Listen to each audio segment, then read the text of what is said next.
Born in 1694 in Paris, Voltaire lived 83 years that spanned the twilight of absolute monarchy and the dawn of revolutionary thought. Voltaire was not a systematic philosopher. He built no grand metaphysical systems. Instead, he weaponized clarity, wit, and empirical thinking against the intellectual scaffolding of his age. He wrote more than 20,000 letters and 2,000 books. His output touched every literary form, from plays to histories to scientific expositions. Yet his genius lay not in creating new philosophical systems, but in demolishing bad ones. Understanding Voltaire requires grasping a central paradox. He championed reason, yet mocked philosophers who claimed absolute knowledge. He defended religious belief, yet spent his life attacking religious institutions. He advocated freedom, yet supported enlightened despotism. These apparent contradictions dissolve when you understand his fundamental commitment. Voltaire believed humans could improve their condition through critical thinking, empirical observation, and persistent questioning of authority. But he recognized that human reason had strict limits. His influence extends far beyond his era. The American founders absorbed his ideas about freedom of speech and religious tolerance. The French Revolution invoked his attacks on superstition and privilege. Modern secularism owes its foundation to his relentless separation of church and state. Yet Voltaire remains widely misunderstood. He never wrote the famous quote often attributed to him about defending another's right to speak. He was not an atheist, though his enemies called him one. He did not believe in pure democracy, though he fought for individual liberty. This exploration will excavate the actual structure of Voltaire's thinking. We will examine his epistemology, his method of critique, his religious philosophy, and his political views. We will trace how his ideas evolved through encounters with English empiricism, Newtonian science, and devastating events like the Lisbon earthquake. We will see how his satire functioned as philosophical argument, and we will confront the limitations and contradictions that scholars still debate. Part 1. The Architecture of Voltaire's Philosophical Method. Voltaire's philosophical approach emerged from a profound encounter with English thought during his exile from 1726 to 1729. In England, he discovered a radically different intellectual climate. John Locke had argued that human knowledge derives entirely from sensory experience, not from innate ideas. Isaac Newton had demonstrated that mathematical description of observable phenomena could reveal nature's laws without requiring metaphysical speculation about underlying essences. These insights revolutionized Voltaire's thinking. Locke's epistemology provided Voltaire with a powerful weapon against rationalist philosophers like Descartes, Leibniz, and Malebranche. These thinkers believed reason alone could discover fundamental truths about reality through deduction from self-evident principles. Locke demonstrated this approach rested on shaky foundations. If all knowledge comes from sense experience, then anything beyond possible observation remains unknowable. This means metaphysical systems claiming to explain the ultimate nature of reality exceed human cognitive capacity. Voltaire seized this insight and transformed it into an offensive strategy. His Letters Concerning the English Nation, published in 1733, contrasted Newton's empirical method with Cartesian speculation. Descartes had proposed that matter moves through direct contact with invisible particles in swirling vortices of ether. This mechanistic explanation seemed comprehensive and rationally satisfying. But it required accepting the existence of things no one could observe or measure. Newton rejected such speculation. He described gravitational attraction mathematically without claiming to know what gravity actually is or how it works. This Newtonian approach contained radical implications. It meant that good science describes regular patterns in observable phenomena. It does not explain why those patterns exist or what ultimate reality looks like beneath appearances. Voltaire extended this principle beyond natural science to all human knowledge. Questions that cannot be answered through observation and reason should be set aside. Metaphysical speculation about the soul, the ultimate nature of matter, or divine purposes wastes intellectual energy. Consider how this method transformed philosophical debate. Traditional philosophy asked whether the soul is material or immaterial. Descartes argued the soul must be immaterial substance because thinking cannot arise from matter. Voltaire responded that this argument presumes to know what matter can and cannot do. What if God gave matter the capacity to think? We cannot observe consciousness arising, so we cannot definitively answer this question. The debate becomes fruitless. What matters practically is that humans can think, feel, and make moral choices. Whether the substrate is material or immaterial changes nothing about how we should live. This pragmatic empiricism shaped Voltaire's entire intellectual program. He dismissed abstract debates about the nature of God's perfection. He rejected rational proofs of immortality. He mocked philosophers who claimed to deduce the structure of reality from pure reason. Instead, he focused on questions with practical consequences. How should societies organize themselves? What degree of freedom benefits human welfare? How can superstition and fanaticism be reduced? Voltaire's empiricism connected directly to his advocacy for tolerance. If human reason cannot access absolute truth about metaphysics or theology, then no sect can claim certain knowledge that justifies persecuting others. Different religious groups hold incompatible beliefs about God, salvation, and the afterlife. These beliefs cannot be verified through sense experience or rational demonstration. Therefore, forcing people to accept particular religious doctrines becomes both futile and tyrannical. Tolerance emerges not from relativism, but from intellectual humility about reason's limits.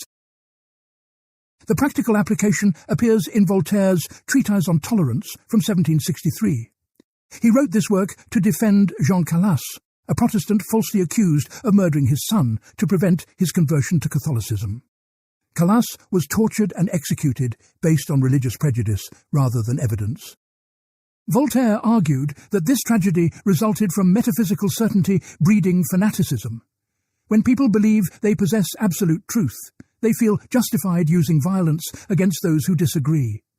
Acknowledging the limits of human knowledge dissolves this justification. Voltaire's critique of metaphysics extended to philosophical optimism, the doctrine that this is the best of all possible worlds. Gottfried Leibniz had argued that an all-good and all-powerful God must have chosen to create the best possible universe. Any evil or suffering must serve a greater good we cannot fully comprehend. This metaphysical system attempted to reconcile divine benevolence with observable suffering. It provided rational justification for accepting even horrific events as somehow necessary. The Lisbon earthquake of 1755 killed between 30,000 and 60,000 people. Churches collapsed during Mass on All Saints' Day. Fire and tsunami followed the initial shock. Voltaire found Leibnizian optimism obscene when confronted with such destruction.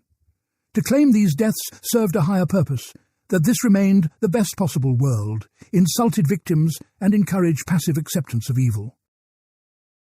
His satirical novel Candide from 1759 demolished philosophical optimism through relentless accumulation of horrors. The protagonist endures war, torture, shipwreck, earthquake, and betrayal. His tutor Pangloss mechanically repeats that everything happens for the best, regardless of evidence. Voltaire shows how metaphysical systems can become tools for avoiding reality rather than understanding it. Pangloss refuses to help earthquake victims because he is busy explaining why the disaster was metaphysically necessary. The novel ends with Candide rejecting grand philosophical explanations. He concludes that we must cultivate our garden. This famous phrase has generated centuries of scholarly debate. Does it advocate retreat from public life into private cultivation? Does it suggest practical work over abstract theorizing? Does it propose improving the self rather than reforming society? The ambiguity seems intentional. Voltaire offers no new metaphysical system to replace Leibnizian optimism. Instead, he redirects attention from cosmic speculation to immediate, tangible human action. Voltaire's empiricism drew from cognitive limitations humans actually face. Our sensory apparatus constrains what we can know. We perceive a tiny slice of the electromagnetic spectrum. We observe the world from one spatio-temporal location. Our reasoning capacity, though impressive, frequently produces errors. These are not failures requiring correction, but fundamental features of human cognition. Acknowledging them generates intellectual humility rather than skeptical paralysis. This humility did not make Voltaire a relativist or skeptic about all knowledge. He believed science could discover reliable truths about natural phenomena. He believed moral reasoning could identify better and worse ways to organize society. He believed history could teach lessons about human behavior. But these beliefs operated within strict boundaries. Scientific knowledge describes patterns, not ultimate essences. Moral reasoning generates pragmatic guidelines, not absolute commandments. Historical lessons emerge from empirical study, not from preconceived philosophical systems. The connection to modern cognitive science deserves attention. Contemporary neuroscience reveals that human reasoning involves systematic biases and heuristics. We seek confirming evidence for beliefs we already hold. We construct narratives that impose coherence on ambiguous data. We privilege vivid, recent information over abstract statistical patterns. These cognitive features would not have surprised Voltaire. His skepticism about metaphysical systems anticipated recognition that human minds construct comforting stories rather than perceiving reality directly. Voltaire's method also connects to his literary strategy. He rarely wrote systematic philosophical treatises. Instead, he deployed satire, dialogue, fictional narrative, and polemical essay. This choice was not merely stylistic. Complex metaphysical arguments require readers who possess specialized training and leisure for careful study. Voltaire wanted to reach broader audiences and bypass official gatekeepers of knowledge. Satire could penetrate where argument could not. Humor disarmed defenses and made dangerous ideas palatable. Narrative engaged emotions alongside intellect. Consider how Candide functions philosophically. Rather than presenting logical objections to Leibnizian optimism, Voltaire juxtaposes the doctrine with vivid descriptions of suffering. Readers feel the absurdity before they think it. This emotional impact then motivates rational reflection about why the doctrine fails. The novel demonstrates that philosophical argument need not take the form of academic treatise. Literature can embody philosophical insight just as effectively. This approach generated criticism then and now. Academic philosophers accused Voltaire of lacking rigor. He failed to engage opponents' strongest arguments. He used strawman caricatures rather than serious intellectual engagement. His satirical method encouraged mockery over careful reasoning. These criticisms contain truth. Voltaire did simplify complex positions for rhetorical effect. His representation of Leibniz through the character Pangloss stripped away nuance and sophistication. But this critique misses Voltaire's purpose. He was not writing for other philosophers. He aimed to undermine the social authority that metaphysical systems enjoyed. These systems supported institutions from the Catholic Church to absolutist monarchies that exercised enormous power over ordinary people. Voltaire believed intellectual warfare required varied weapons. Precise logical refutation served one purpose. Biting satire that destroyed credibility served another. Both had legitimate roles in advancing human understanding. The deeper issue involves the relationship between philosophy and social change. Can careful academic argument shift popular opinion and transform institutions? Or does fundamental change require engaging emotions, challenging status, and making powerful interests appear ridiculous? Voltaire chose the latter path. His literary brilliance made dangerous ideas entertaining. His wit disarmed censors and reached audiences systematic philosophy could never touch. The method succeeded. His work circulated throughout Europe despite official bans. His ideas shaped revolutionary movements that transformed Western civilization. Part 2. Religious Philosophy, Deism, God, and the Critique of Christianity.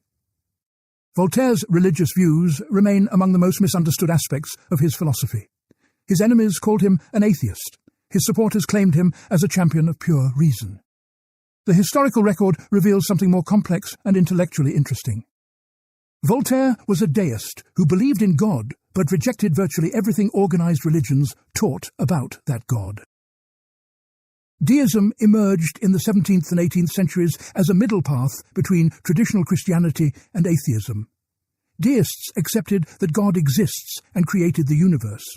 They rejected revelation, miracles, prophets, and supernatural intervention in natural affairs. God established natural laws that govern the cosmos, then allowed those laws to operate without interference. Human reason and observation, not scripture or church authority, provide the only reliable path to knowledge about God. Voltaire arrived at deism through multiple routes. First came the design argument, which he found intellectually compelling throughout his life. When observing the intricate organization of nature, from planetary motion to biological structures, he concluded an intelligent designer must exist. The universe exhibits mathematical regularities and functional complexity that seem to require purposeful creation. Matter randomly combining could not produce such ordered phenomena. Therefore, a supreme intelligence must have designed and created the natural world.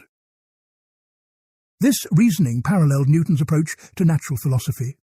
Newton had demonstrated that gravitational force operates according to precise mathematical laws throughout the universe. This universal order suggested a divine lawgiver who established those principles. Voltaire extended this logic. Just as gravitational law applies equally everywhere, moral law must derive from universal divine reason rather than culturally specific religious traditions. The Golden Rule appears across civilizations because it reflects natural moral law, not because any particular prophet revealed it. The second route to Voltaire's deism involves psychological and sociological analysis.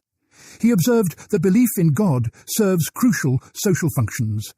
Without divine reward and punishment, Voltaire feared many people would lack motivation to behave morally. His famous statement captures this view. If God did not exist, it would be necessary to invent him. This phrase often gets misinterpreted as cynical atheism masquerading as belief. Actually, it expressed genuine conviction that social order requires belief in a just God who judges human actions. This utilitarian justification for theism generated significant criticism. If you believe in God primarily for social utility rather than because evidence compels that belief, do you actually believe? Voltaire would respond that the design argument provides rational evidence, while social utility provides additional practical reasons. Both considerations point toward the same conclusion. The universe exhibits design requiring a designer. Society functions better when people believe in divine justice. These independent lines of reasoning converge on theistic belief. However, Voltaire's God differed radically from the Christian God. The deist God creates the universe and establishes natural and moral laws, then withdraws. This God does not answer prayers or perform miracles.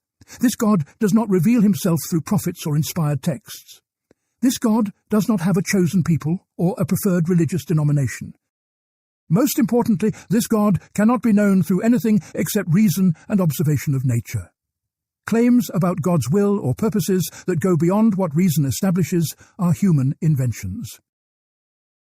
Voltaire attacked revealed religion with unprecedented ferocity. Christianity claimed that God revealed himself uniquely through Jesus Christ. The Bible supposedly contained God's direct communication to humanity. Church councils and papal authority determined correct interpretation of divine revelation. Voltaire systematically demolished each of these claims. He pointed out contradictions within biblical texts. He highlighted how church doctrines changed over time based on political considerations rather than divine guidance. He showed how different Christian sects interpreted the same revelation in mutually incompatible ways. His philosophical dictionary, published in 1764, contained devastating entries on religious topics. Under religion, he argued that true religion must be universal, accessible to all humans through reason alone. Particular religions with specific rituals and dogmas reflect human cultural invention, not divine command. Under miracles, he demonstrated that miracle claims violate natural law without sufficient evidence to overcome that violation's implausibility. Under atheism, he attacked atheistic materialism while also criticizing religious superstition, positioning his deism as the rational middle ground. The historical Jesus received sympathetic treatment from Voltaire compared to institutional Christianity. Jesus taught moral principles consistent with natural law. Love your neighbour, forgive injuries, help the poor. These teachings required no supernatural revelation, since reason could discover them independently. But Christianity transformed this simple moral teaching into elaborate metaphysical doctrines about incarnation, atonement, Trinity, and salvation. These additions reflected theological speculation and political manipulation rather than anything Jesus actually taught or intended. Voltaire reserved special contempt for religious intolerance and persecution. Throughout European history, Christians had tortured and killed those who disagreed about theological minutiae. The Inquisition burned heretics.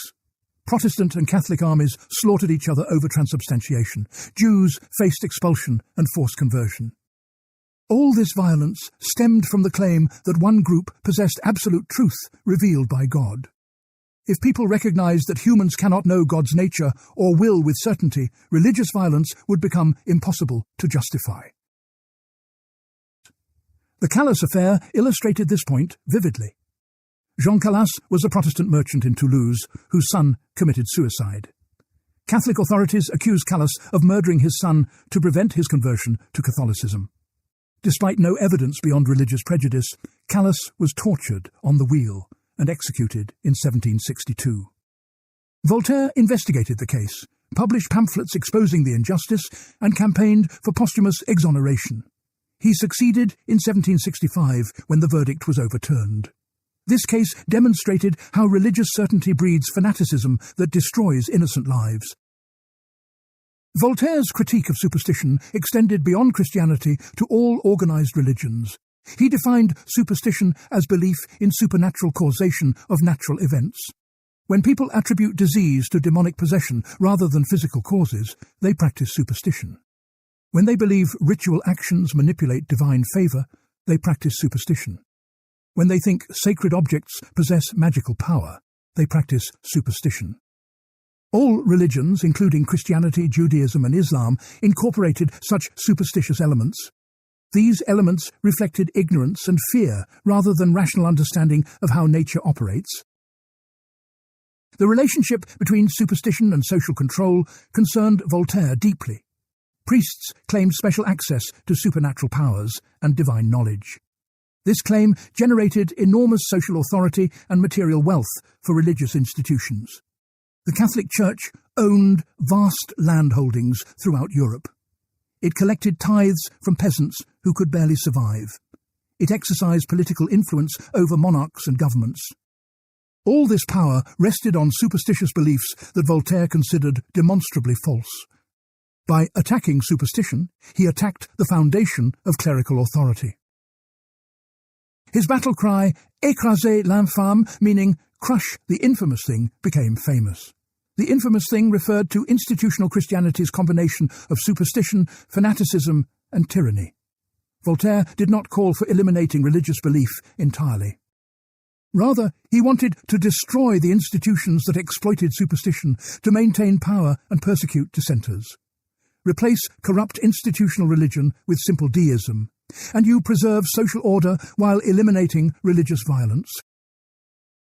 This program faced an obvious problem. If sophisticated intellectuals could embrace rational deism, what about common people lacking education and leisure for philosophical reflection? Voltaire doubted the masses could grasp abstract deistic principles. He sometimes suggested that simple faith in a God who punishes wrongdoing and rewards virtue served the social function deism served for intellectuals. The content mattered less than the functional outcome. Moral behavior supported by belief in divine justice. This elitist dimension in Voltaire's thought troubles many modern readers. He seemed to advocate sophisticated philosophy for the educated classes while supporting simplified religion to control the masses. The contradiction appears sharp. Voltaire championed human reason and criticized those who kept people ignorant through superstition. Yet he doubted ordinary people could handle philosophical truth without social discipline provided by religious belief. He wanted to destroy priestly power while preserving belief systems that maintained social order. Recent scholarship has challenged the traditional view that Voltaire remained a consistent deist throughout his life. Analysis of his later writings suggests movement towards something resembling Spinozistic pantheism. Baruch Spinoza had argued that God and nature are identical, that everything exists necessarily within the divine substance. Voltaire initially rejected this position as disguised atheism, but his later works show increasing sympathy for the idea that matter might be eternal and that God might be identical with the natural order rather than a separate creator. This evolution makes sense given Voltaire's empiricism. The design argument faces a logical problem. If complex order requires an intelligent designer, what accounts for the designer's complex intelligence? Either that intelligence arose without a designer, which undermines the original argument, or an infinite regress of designers exists, which is absurd. One solution involves treating the universe itself as necessarily existing and self-organizing rather than requiring external creation. This approach leads toward Spinozistic monism, where God equals nature. However, Voltaire never fully embraced Spinozism or abandoned his deistic commitments. He continued arguing for design and criticizing atheistic materialism even in his final years. His views probably remained somewhat unstable and context-dependent. In public writings aimed at broad audiences, he defended deism against atheism. In private correspondence with fellow philosophers, he expressed more radical doubts about traditional theism. This duality reflected both political caution and genuine intellectual uncertainty about profound questions. The cognitive science of religious belief offers useful perspective on Voltaire's position. Contemporary research shows that humans possess cognitive mechanisms predisposing us toward religious belief. We naturally detect agency and intention in ambiguous phenomena. We intuitively think in terms of purpose and design rather than blind mechanism. We find moral rules more compelling when attributed to divine command rather than human convention. These cognitive tendencies are not cultural accidents, but evolutionary adaptations. They helped our ancestors survive by promoting social cohesion and moral behavior. From this perspective, Voltaire's argument that society needs religious belief gains empirical support. Humans are not blank slates who can easily abandon intuitive religious cognition for abstract philosophical deism. The question becomes whether refined deism, or traditional religion, better channels natural religious impulses. Voltaire argued that purified deism preserves what's valuable, belief in divine justice, while eliminating what's harmful, sectarian violence and priestly tyranny. Whether this solution could work sociologically remained unclear. The French Revolution provided a brutal test case. Revolutionary leaders, influenced by Voltaire and other philosophers, attempted to de-Christianize France. They closed churches, persecuted clergy, and promoted a cult of reason based on Enlightenment principles. This project largely failed. Popular resistance forced eventual accommodation with Catholic tradition. Napoleon restored official Catholicism while maintaining secular state authority. The lesson seemed to be that you cannot simply replace traditional religion with rational deism through political decree. Voltaire's religious philosophy illuminates a permanent tension in modern secular societies. How much religious expression should liberal states permit in public life? Should government remain strictly neutral between religions or actively promote secular values? Can pluralistic societies function when citizens hold incompatible religious and philosophical views? These questions remain urgently relevant. Voltaire's answers, tolerance based on epistemological humility about metaphysical claims, still provide valuable guidance. We may not know ultimate religious truth, but we can agree that no one else knows it with certainty either. Part 3. Political Philosophy. Power, Liberty, and Enlightened Despotism. Voltaire's political philosophy contains apparent contradictions that have puzzled scholars for centuries. He championed individual liberty, yet supported absolute monarchy. He attacked tyranny, yet cultivated friendships with kings. He inspired democratic revolutionaries, yet distrusted democracy. These tensions dissolve when you understand his pragmatic approach to political questions and his historical context. Voltaire lived under French absolute monarchy, where kings claimed to rule by divine right. Louis XIV, who died when Voltaire was 21, had declared, "I am the state." No constitution limited royal power. No parliament could block royal decrees. The monarch controlled military, judiciary, and religious institutions. Censorship, arbitrary imprisonment, and torture were routine instruments of state power. Voltaire personally experienced this system's brutality through his imprisonments in the Bastille. His exile in England from 1726 to 1729 revealed an alternative model. England had a constitutional monarchy where Parliament constrained royal power. The Glorious Revolution of 1688 had established that monarchs ruled with parliamentary consent, not by divine right. England had relatively greater freedom of press and religion compared to France. Voltaire's Letters Concerning the English Nation praised this system as superior to French absolutism. English liberty, protected by law and institutional checks on power, allowed commerce and culture to flourish. However, Voltaire did not become a Democrat or Republican. He explicitly rejected the idea that political power should rest with common people. Democracy, in his view, meant mob rule, where ignorant masses make decisions beyond their understanding. The common people lacked education, sophistication, and leisure to govern wisely. They were easily manipulated by demagogues and swayed by passion rather than reason. Giving them political power would produce chaos and poor policy. Ancient republics offered no better model. Rome had been a republic for centuries, yet Roman history featured civil wars, proscriptions, and eventually collapse into empire.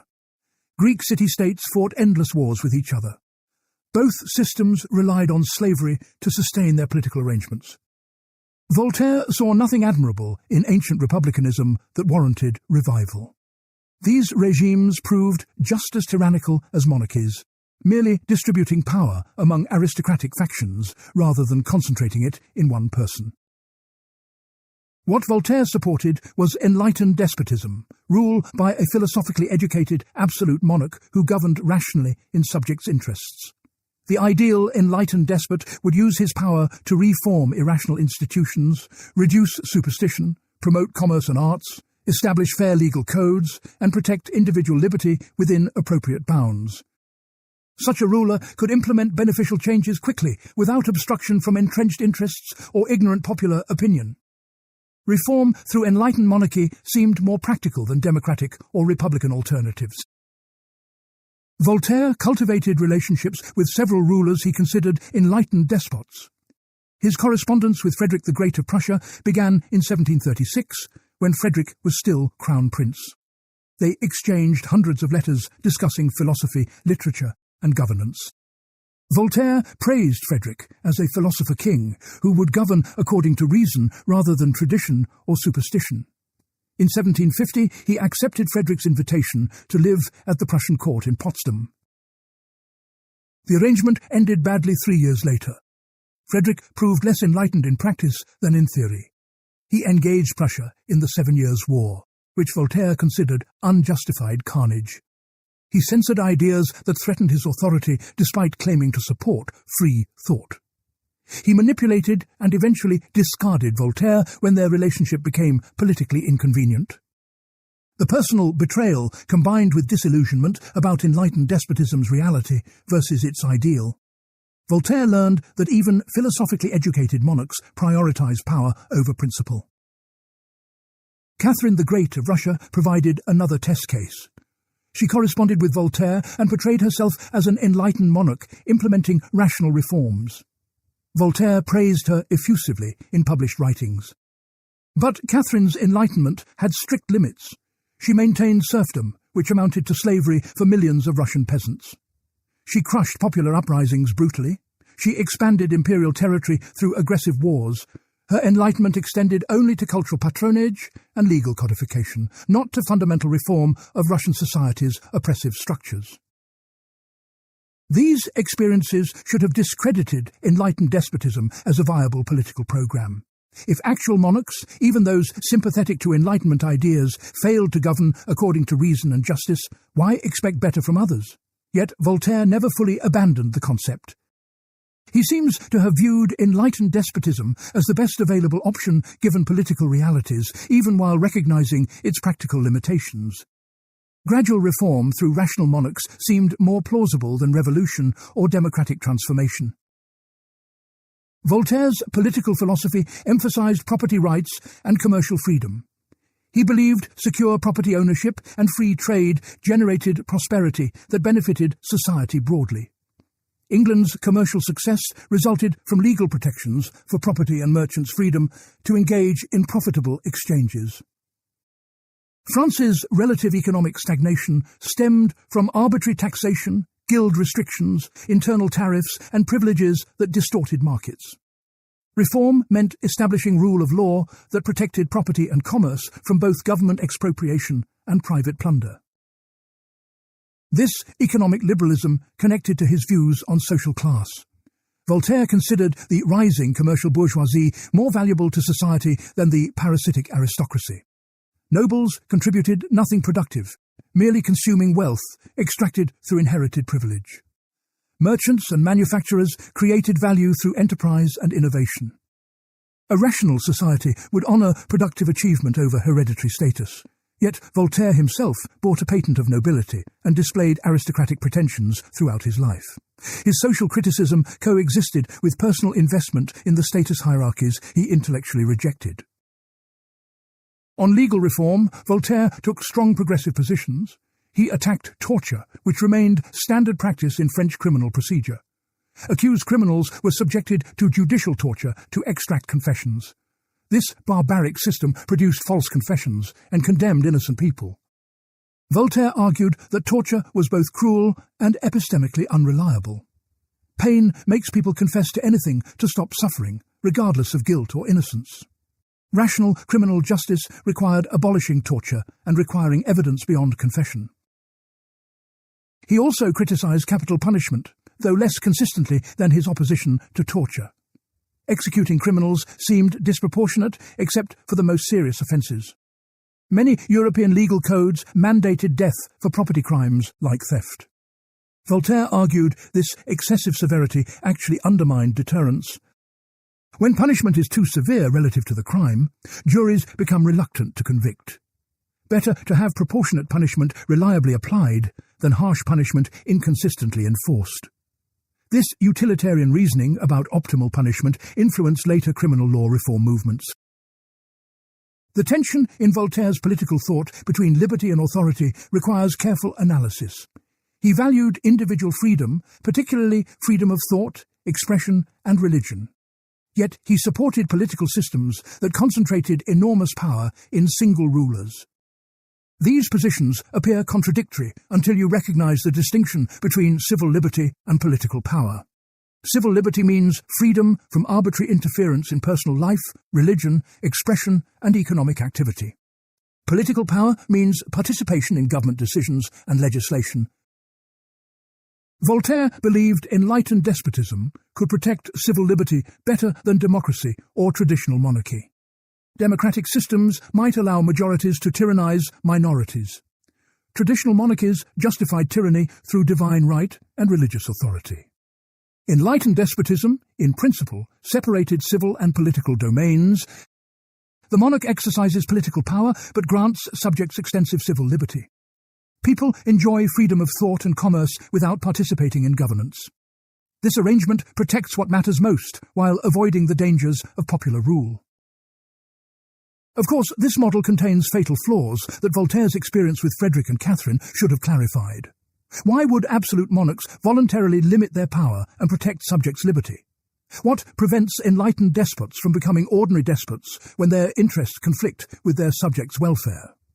No institutional mechanisms constrain rulers who recognize no authority above themselves. The entire system depends on the rare coincidence of philosophical wisdom and political power in one person. This coincidence proves vanishingly unlikely in practice. Montesquieu, Voltaire's contemporary and fellow philosophe, offered a more sophisticated solution. In The Spirit of the Laws, published in 1748, Montesquieu argued for separation of powers among legislative, executive, and judicial branches.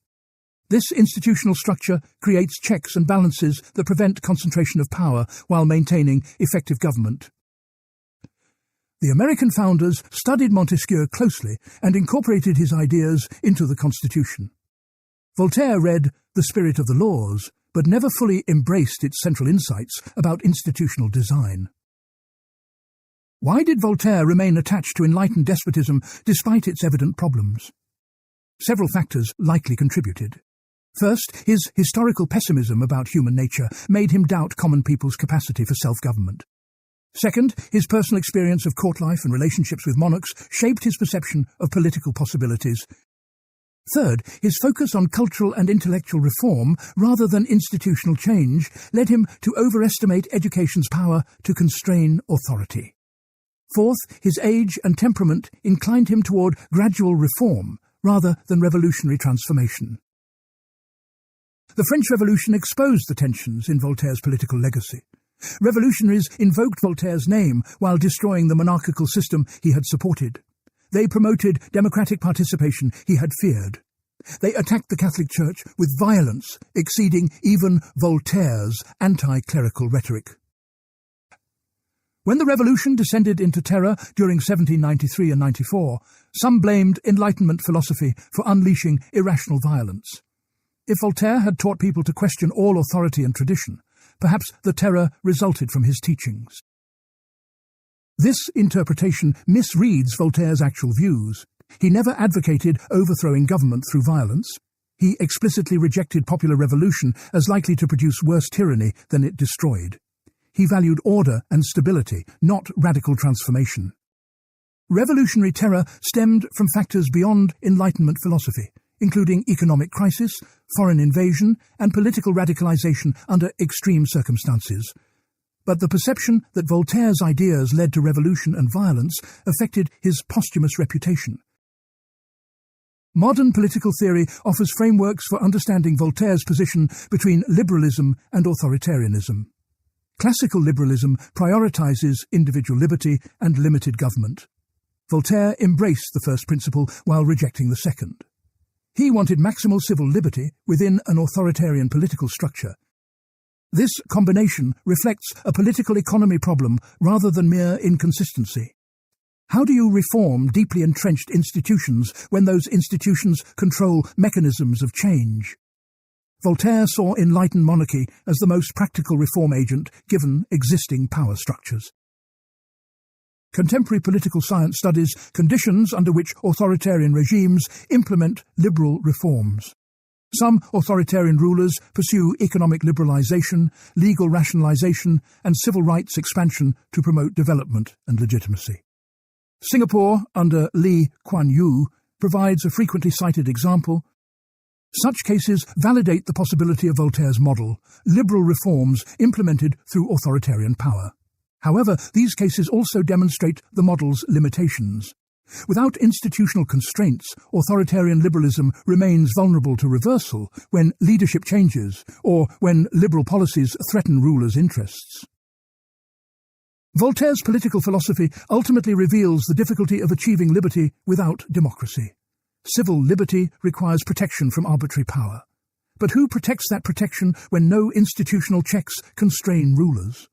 Only political participation, the ability to replace bad rulers and influence policy, provides reliable safeguards for civil liberty.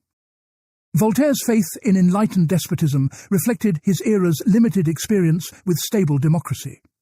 The successful democratic experiments in America and later in Europe showed that democratic participation and civil liberty can coexist. Voltaire helped create intellectual foundations for this achievement, even while misunderstanding the institutional requirements. Part 4. Tolerance and Freedom, the Foundation of Civil Society. Tolerance stands as Voltaire's most enduring contribution to political philosophy. His arguments for religious tolerance shaped modern conceptions of pluralism, civil liberty, and the secular state. These arguments emerged from both philosophical principles and urgent practical concerns. Understanding Voltaire's case for tolerance requires examining its epistemological foundations, its applications to specific injustices, and its limitations. The epistemological argument for tolerance flows directly from empiricist skepticism about metaphysical knowledge. If human reason cannot definitively establish truths about God's nature, the afterlife, or ultimate reality, then no religious group can claim certainty about these matters. All theological doctrines involve speculation beyond what observation and reasoning can verify. When one sect claims absolute truth and persecutes others for disagreeing, it asserts knowledge it cannot possibly possess. Intellectual humility about reason's limits demands tolerance for competing views on questions that exceed human cognitive capacity. Voltaire articulated this argument most clearly in A Treatise on Tolerance from 1763. He wrote this work to defend Jean Calas, the Protestant merchant wrongly executed for allegedly murdering his son. Voltaire investigated the case and determined that religious prejudice, not evidence, had produced the conviction. His treatise used the Calas affair to illustrate how religious intolerance destroys innocent lives. The same epistemological uncertainty that forbids metaphysical dogmatism also forbids religious persecution. The treatise begins with factual investigation of the Calas case. Voltaire details the evidence, showing conclusively that Marc-Antoine Calas committed suicide rather than being murdered by his father. Local Catholic authorities constructed an elaborate conspiracy theory to avoid this conclusion. They claim Protestant theology required Jean Calas to murder any family member contemplating Catholic conversion. This claim had no basis in Protestant doctrine or practice, but religious prejudice made the impossible seem plausible to Catholic judges and mobs. From this specific injustice, Voltaire extrapolates to general principles. Religious persecution always involves similar reasoning failures. One group assumes its theological views are certainly true and others certainly false. This assumption justifies using force to protect truth and punish error. But the assumption itself rests on fallacious reasoning. You cannot know your theological views are true with greater certainty than competing views held by equally intelligent, educated, sincere believers. Therefore, you cannot justify forcing others to accept your views through violence or legal compulsion. Voltaire reinforced this epistemological argument with historical examples. He surveyed religious tolerance in ancient civilizations including Rome, China, and Persia. These societies allowed multiple religions to coexist with minimal conflict. Roman polytheism particularly fascinated Voltaire. Romans permitted conquered peoples to maintain their traditional gods alongside Roman deities.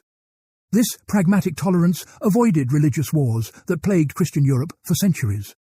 The historical record showed that religious diversity need not produce violence when authorities accept pluralism. Christianity's historical record on tolerance was abysmal by comparison. Christians had persecuted Jews for supposed deicide. Catholics and Protestants had slaughtered each other during religious wars. The Inquisition had tortured and burned heretics for doctrinal deviations. Witch hunts had killed thousands of innocent people, mostly women. All this violence occurred in Christianity's name, justified by claims about protecting religious truth. Voltaire catalogued these atrocities to demonstrate that Christian civilization, despite its self-proclaimed moral superiority, produced more religious violence than pagan societies it considered barbaric. The practical argument for tolerance emphasized social utility. Religious persecution creates civil disorder, economic damage, and human suffering without achieving its stated goal of religious uniformity. Persecuted minorities either flee, taking their economic productivity elsewhere, or resist violently, triggering civil wars. Louis XIV's revocation of the Edict of Nantes in 1685 exemplified this disaster. The edict had granted French Protestants limited tolerance. Its revocation triggered mass Protestant emigration to England, Holland, and Prussia. France lost skilled artisans, merchants, and professionals while strengthening rival nations. England provided a contrasting model. Despite religious tensions between Anglicans, Catholics, and Protestant dissenters, England achieved greater tolerance than France. This tolerance correlated with England's commercial success and political stability. Different religious communities contributed to national prosperity rather than consuming resources through persecution. Voltaire argued that self-interest alone, independent of moral principle, should convince rulers to practice tolerance. tolerant societies outcompete intolerant ones economically and politically. Beyond religious tolerance, Voltaire championed freedom of expression more broadly. He defended the right to criticize government, church, and received opinion. This position repeatedly placed him in danger. His philosophical letters were condemned and burned by French authorities. He spent much of his life in exile or strategic retreat to avoid imprisonment. Yet he continued publishing controversial works that attacked established institutions and ideas. The famous quotation attributed to Voltaire captures his position on free expression. "I disapprove of what you say, but I will defend to the death your right to say it." Voltaire never actually wrote these words. They were composed by Evelyn Beatrice Hall in 1906 as a summary of his views. Nevertheless, the sentiment accurately reflects his commitment to free speech. Even expressions you find wrong or offensive deserve protection, because silencing them establishes dangerous precedent. However, Voltaire's commitment to free expression had limits that reveal tensions in his thought. He supported legal restrictions on speech that directly incited violence or undermined public order. He believed government could legitimately punish libel that destroyed individual reputations through false accusations. More problematically, he sometimes used his influence to silence critics and persecute intellectual opponents. His campaigns against rival writers occasionally employed the same tactics of censorship and social exclusion he opposed when used against himself. This inconsistency illuminates broader questions about tolerance's boundaries. Does tolerance require tolerating intolerance? If a group advocates persecution of others, must a tolerant society permit that advocacy? Voltaire never developed a systematic answer to these questions. His practical judgments varied by context. He defended controversial religious and philosophical views against state censorship. But he supported state action against what he considered dangerous fanaticism or seditious speech. Modern philosophers have grappled with these paradoxes of tolerance. Karl Popper argued in the 20th century that unlimited tolerance eventually destroys itself. Tolerant societies must be intolerant of intolerance to survive. But this response raises difficult questions about where to draw lines. What counts as dangerous intolerance requiring suppression versus merely offensive speech deserving protection? Who decides where these boundaries lie? Voltaire's own contradictions anticipate these ongoing debates about tolerance's scope and limits. The relationship between tolerance and truth deserves examination. Some critics argue that principled tolerance requires abandoning claims to truth. If you believe your views are true and others false, you cannot genuinely tolerate competing views. Tolerance becomes just strategic compromise rather than principled commitment. Voltaire rejected this position. He believed certain truths, particularly about empirical matters, could be established through evidence and reasoning. Tolerance applied to questions where competing views all exceed what evidence can demonstrate, not to all disagreements, regardless of evidential status. This distinction between tolerating different opinions on inherently uncertain questions versus tolerating factually false claims remains relevant. Consider contemporary debates about climate science, vaccine safety, or historical facts. Does tolerance require treating evidence-based conclusions and evidence-free assertions as equally valid? Voltaire would say no. Tolerance means respecting others' rights to hold views on metaphysical and theological questions that cannot be definitively resolved. It does not mean treating all factual claims as equally credible regardless of evidence. Separation of church and state formed a crucial component of Voltaire's vision for tolerance. When government and religious institutions unite, each strengthens the other's power while restricting liberty. The church gains state enforcement for its doctrines. The state gains religious legitimation for its authority. This alliance produces persecution of religious dissenters and suppression of free inquiry. Separating these institutions removes government coercion from religious affairs and religious justification from government actions. Voltaire's advocacy for separation preceded the American constitutional settlement by several decades. Thomas Jefferson's famous wall of separation between church and state, built on foundations Voltaire and other Enlightenment thinkers established. The First Amendment's prohibition on establishment of religion and protection of free exercise implemented principles Voltaire had articulated. American founders read Voltaire extensively and absorbed his arguments about religious liberty. The practical success of American religious pluralism vindicated Voltaire's theoretical claims that separated institutions could coexist peacefully. However, separation poses practical challenges Voltaire did not fully address. Should government be completely neutral between religions, or should it actively promote secular values over religious ones? When religious convictions conflict with civil law, which takes precedence, how much religious expression should be permitted in public institutions? These questions generate ongoing controversy in modern pluralistic societies. Voltaire's principles provide starting points, but not complete answers. The Calas affair illustrates how Voltaire translated philosophical principles into practical activism. His investigation and advocacy campaign achieved remarkable success. He mobilized public opinion through published pamphlets detailing the injustice. He recruited influential supporters to pressure French authorities. He raised money to support the Calas family. After 3 years of effort, the verdict was overturned in 1765, and Jean Calas was posthumously exonerated. The Calas widow received financial compensation. This outcome demonstrated that philosophical arguments combined with strategic activism could challenge entrenched power and achieve practical justice. Voltaire engaged in similar campaigns for other victims of religious persecution. The Servan family, also Protestants, faced charges of murdering their daughter to prevent Catholic conversion. Pierre-Paul Servan fled France with his family before arrest. Voltaire provided them shelter and worked to clear their names. The Chevalier de la Barre was executed in 1766 for blasphemy, specifically for failing to remove his hat during a religious procession and allegedly possessing banned books, including Voltaire's Philosophical Dictionary.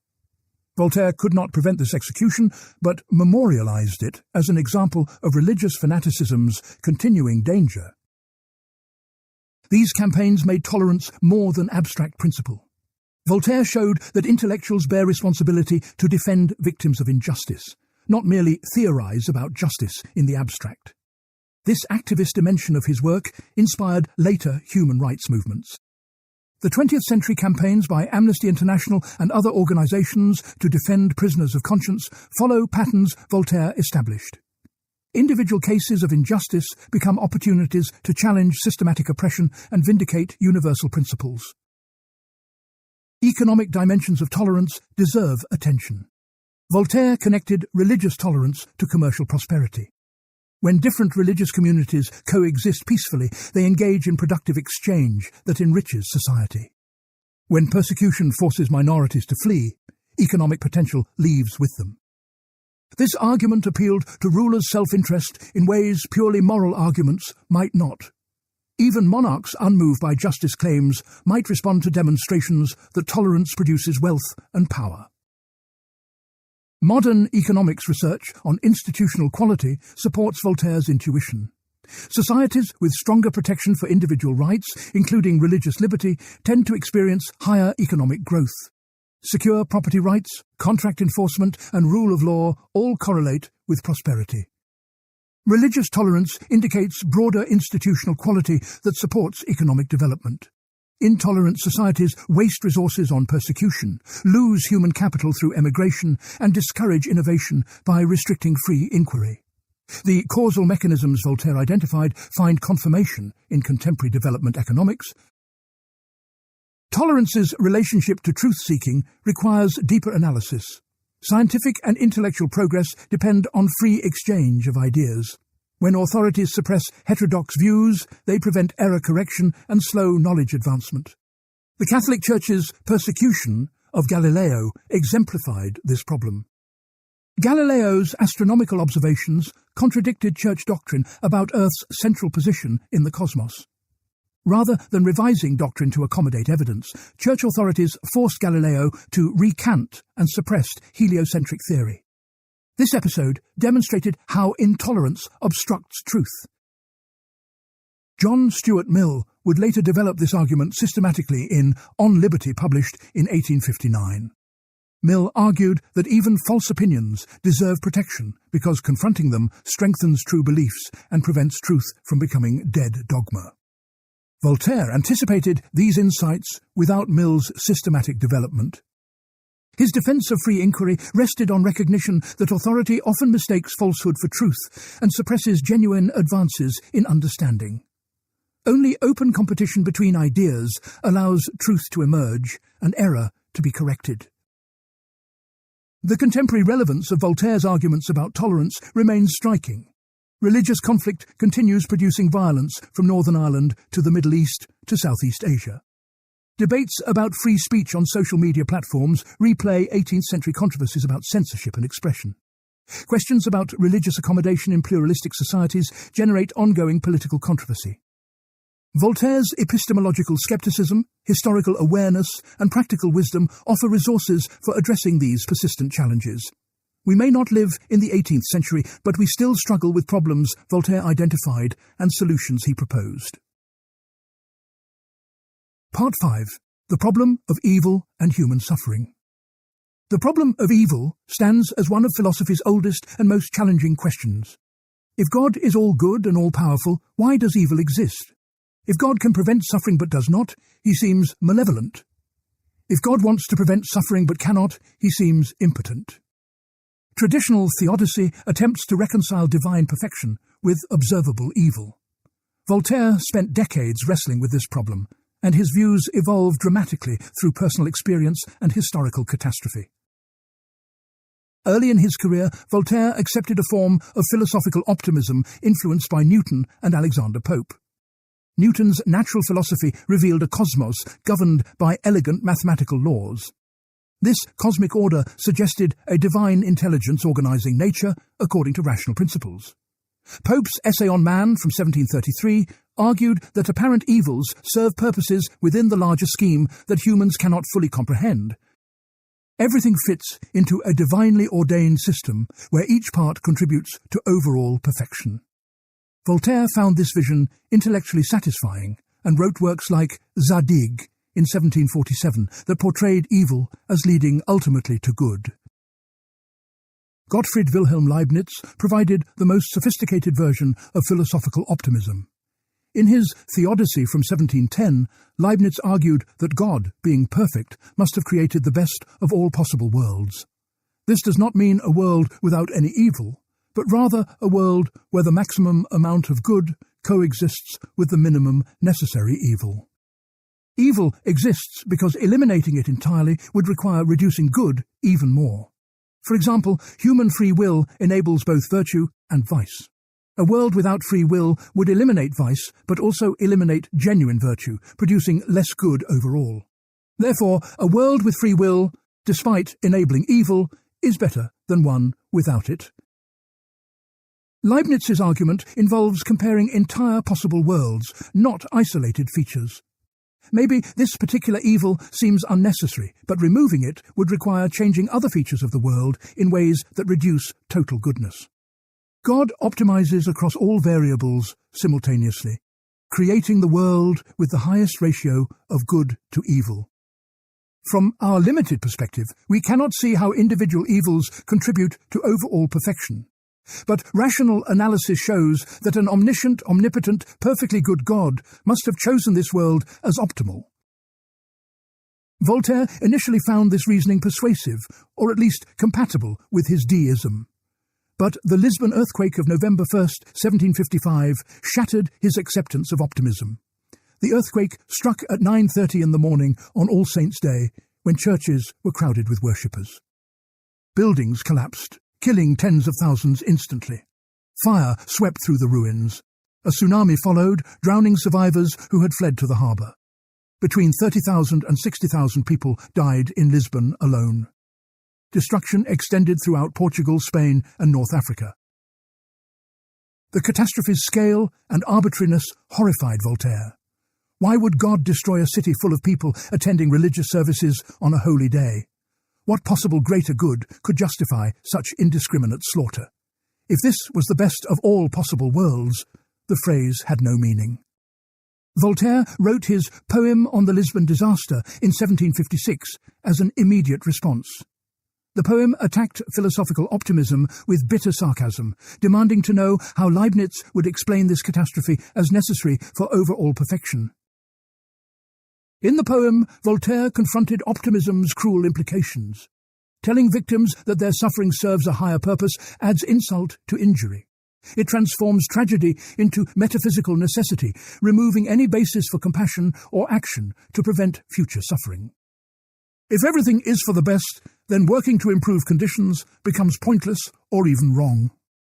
Optimism paralyzes moral action by declaring that apparent evil is secretly good. Voltaire found this position both intellectually false and morally repugnant. The poem also raised the problem of particular evil versus general arguments. Optimism might seem plausible when considering the world abstractly. Perhaps the overall system exhibits more good than evil in some cosmic accounting. But when you confront specific victims, the abstract justification collapses. What do you tell the mother whose child died crushed in church rubble? That this death was necessary for the best possible world? The statement reveals optimism's moral bankruptcy when applied to actual suffering. Voltaire developed these critiques fully in Candide, published in 1759. The novel follows the young Candide through a series of catastrophes that test his teacher Pangloss's optimistic philosophy. Pangloss insists throughout that all is for the best in this best of all possible worlds, no matter what horrors occur. Candide experiences war, earthquake, disease, betrayal, slavery, and countless other evils. Pangloss maintains his optimism even after being hanged, dissected, and enslaved. His commitment to Leibniz's philosophy becomes increasingly absurd as suffering accumulates. The novel's satirical power lies in juxtaposing Pangloss's abstract philosophy with vivid descriptions of concrete suffering. After the Lisbon earthquake, Pangloss philosophizes about sufficient reasons, while Candide begs for help, trapped under rubble. Pangloss explains that the earthquake must have occurred because underground sulfur deposits needed to explode. This mechanical explanation provides no comfort and ignores the human tragedy. Voltaire shows that optimistic philosophy serves as an excuse for inaction and indifference to suffering. If everything is already optimal, why help victims or prevent future disasters? Voltaire also satirized the distinction between moral evil caused by humans and natural evil caused by non-human forces. Optimists argued that moral evil results from human free will, not divine creation. Natural evil, like earthquakes, serves purposes in the larger system we cannot comprehend. But Candide demonstrates this distinction fails to resolve the problem. Why did God create a world where natural evil kills innocents indiscriminately? Why didn't omnipotence find a way to achieve whatever purposes earthquakes serve without killing thousands? The novel's supporting characters all have horrific backstories illustrating evil's ubiquity. Cunegonde was raped, enslaved, and disfigured. The old woman had her buttock cut off during a siege. Cacambo witnessed countless atrocities. Martin, the pessimistic philosopher, argues that evil dominates the world based on his observations. Only the naive Candide and the obstinate Pangloss maintain optimism in the face of overwhelming contrary evidence. Through this accumulation of horrors, Voltaire suggests that honest observation contradicts Leibnizian metaphysics. Voltaire had Candide visit El Dorado, a utopian society where suffering is minimal and people live rationally without greed or religious conflict. This interlude serves multiple purposes. It shows Voltaire believed human society could be better organized to reduce suffering. It contrasts with the corruption and violence in European civilization. But significantly, Candide and Cacambo choose to leave El Dorado despite its perfection. They want to recover Cunegonde and pursue personal goals, even at the cost of forsaking paradise. This decision suggests that even in an ideal society, humans would face difficulties and make imperfect choices. The novel ends with one of literature's most analysed and debated passages. Pangloss tries one last time to defend optimism by arguing that all their sufferings were necessary to bring them to their current situation. Candide replies, "That is well said, but we must cultivate our garden." This concluding injunction has generated centuries of interpretation. Does cultivating the garden mean withdrawing from public life into private productivity? Does it advocate practical action over metaphysical speculation? Does it suggest focusing on what we can control rather than cosmic questions beyond our understanding?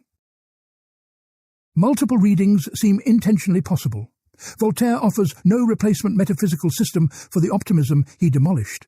Instead, he redirects attention from ultimate questions about evil's place in the cosmic order to immediate questions about reducing suffering and increasing well-being. We cannot know why God permits evil or whether this is the best possible world, but we can work to make our small corner of the world better through practical effort. Cultivating the garden becomes a metaphor for pragmatic improvement, replacing abstract theodicy. The phrase also connects to agricultural improvement and economic productivity. Literally, cultivating gardens increases food supply and material welfare. By extension, applying reason and effort to practical problems generates progress without requiring resolution of metaphysical puzzles. Voltaire suggests that humans should focus energy on achievable improvements rather than insoluble questions about ultimate meaning and divine purposes. This pragmatic turn anticipates later utilitarian ethics that evaluate actions by their consequences for well-being.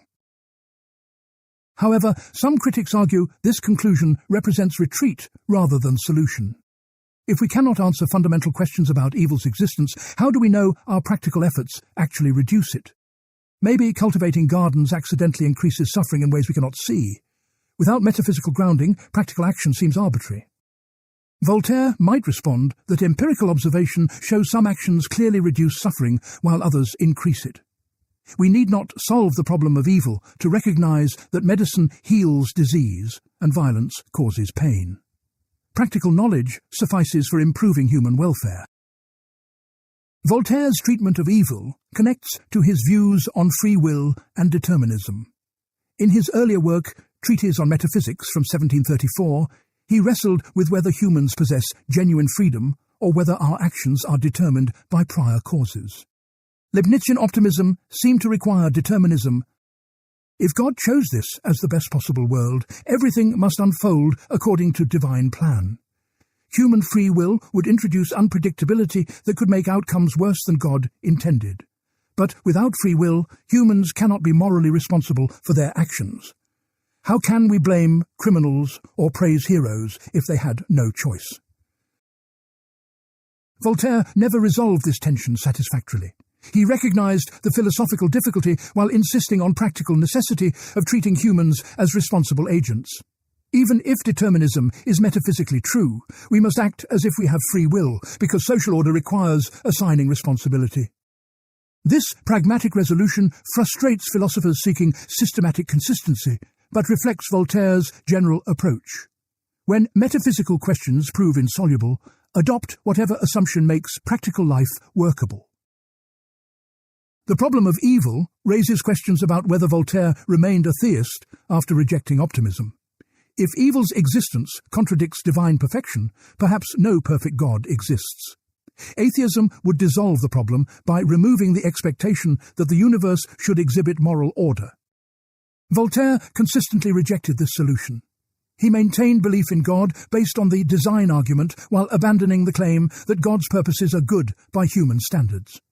Perhaps God created the universe according to necessities beyond our understanding that do not involve maximizing human welfare.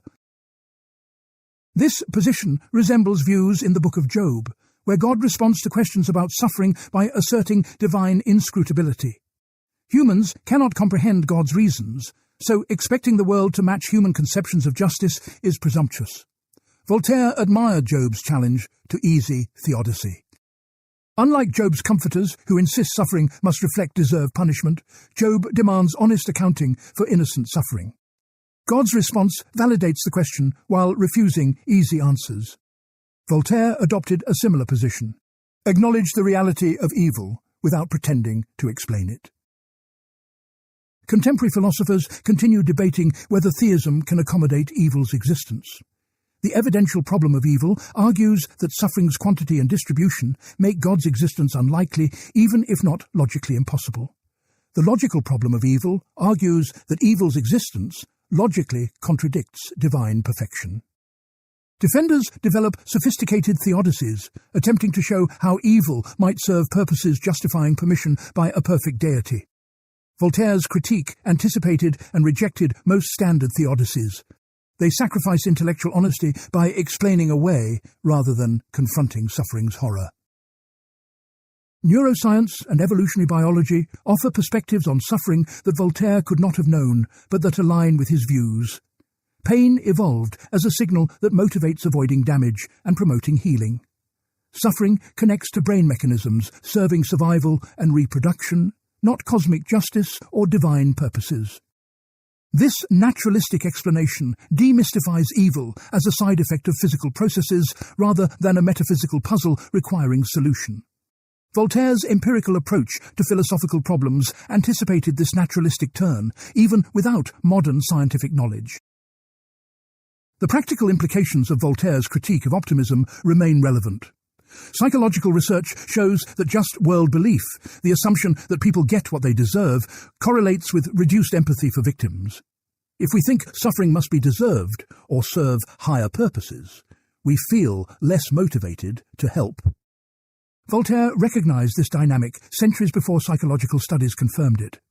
Rejecting theodicy becomes morally necessary to maintain compassion and motivation for reducing suffering. We must see evil as genuinely evil, not secretly good, to commit to fighting it. Part 6. History, Progress, and Civilization. Voltaire revolutionized how Europeans understood and wrote history. Before him, history served primarily as moral instruction or religious chronicle. Historians focused on kings, battles, and divine providence guiding human affairs. Voltaire transformed history into analysis of culture, institutions, economics, and ideas.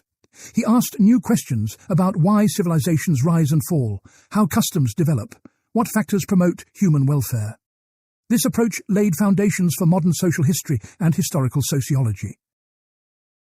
His historical methodology reflected his empiricist philosophy. History should be based on documentary evidence, not legend or religious tradition. Voltaire criticized earlier historians for accepting miraculous events without skeptical examination. He demanded the same evidential standards for historical claims as for scientific propositions. If you cannot verify an event through multiple independent sources, treat it skeptically. This critical approach offended religious authorities who insisted biblical history was literally true, regardless of evidence. The Age of Louis XIV, published in 1751, exemplified Voltaire's innovative method. Rather than merely chronicling military campaigns and political intrigues, Voltaire analysed French culture during Louis's reign. He examined literature, arts, sciences, commerce, and social customs alongside political events. The book argued that Louis's era represented cultural achievement worthy of historical attention, independent of military glory. A civilization's greatness should be measured by its contributions to human knowledge and welfare, not conquest. This cultural focus marked a radical departure from traditional historical writing. Previous historians concentrated on rulers and political institutions as if they constituted history's entire content. Voltaire insisted that understanding an era required examining how ordinary people lived, what they believed, how they organized economic and social life. He pioneered social history decades before it became an established academic field. His approach influenced later historians from Jacob Burckhardt to Fernand Braudel, who studied culture and society, rather than just politics. Essay on the Manners and Spirit of Nations, published in 1756, pursued even more ambitious goals. Voltaire attempted a universal history examining civilizations across Europe, Asia, Africa, and the Americas. He rejected the Eurocentric assumption that European history was world history. Chinese civilization, he noted, predated Christianity by millennia and achieved sophisticated culture, technology, and governance. Islamic societies preserved Greek learning during Europe's Dark Ages and made original contributions to mathematics and science. American civilizations developed complex social organization despite isolation from Old World influences. This global perspective challenged providential history that interpreted events as divine plan, culminating in Christian Europe.